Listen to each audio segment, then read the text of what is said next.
Assalamualaikum warahmatullahi wabarakatuh. Perkenalkan, nama saya Fikar Ridha Ramadan, NPM 234111064. Di sini saya ingin menjelaskan rasio keuangan. Definisi rasio keuangan.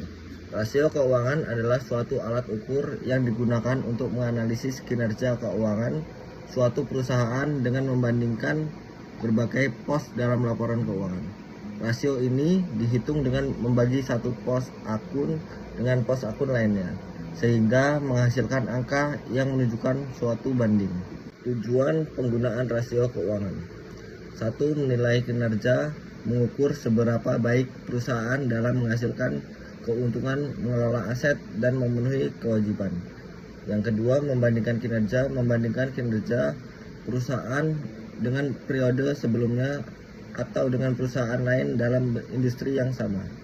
3. Membuat keputusan investasi, membantu investor dalam mengambil keputusan investasi dengan nilai prospek keuangan perusahaan.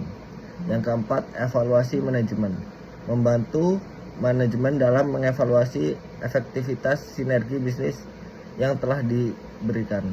Macam-macam rasio. 1. Rasio likuiditas, current ratio, mengukur kemampuan perusahaan dalam membayar kewajiban jangka pendek dengan aset lancar. Rumus current ratio sama dengan aset lancar atau utang lancar. Quick ratio, mengukur likuiditas perusahaan secara lebih ketat dengan tidak memperhitungkan persediaan. Rumus quick ratio, aset lancar dikurang persediaan sama dengan utang lancar. 2. Rasio solvabilitas, debt to equity ratio, mengukur proporsi pendanaan yang berasal dari utang dibandingkan dengan ekuitas. Rumus debt to equity ratio, total utang, total ekuitas. Intercoverage ratio, mengukur kemampuan perusahaan dalam membayar beban bunga. Rumus interest cover ratio, laba sebelum bunga dan pajak EBIT beban bunga. 3. Rasio profitabilitas, gross profit margin, mengukur presentasi keuntungan kotor dari penjualan. Rumus gross profit margin, laba kotor atau pendapatan. Net profit margin, mengukur presentasi keuntungan bersih dalam penjualan. Rumus net profit margin, laba bersih pendapatan. Return on equity, mengukur tingkat pengembalian bagi pemegang saham. Rumus ROE, laba bersih total ekuitas.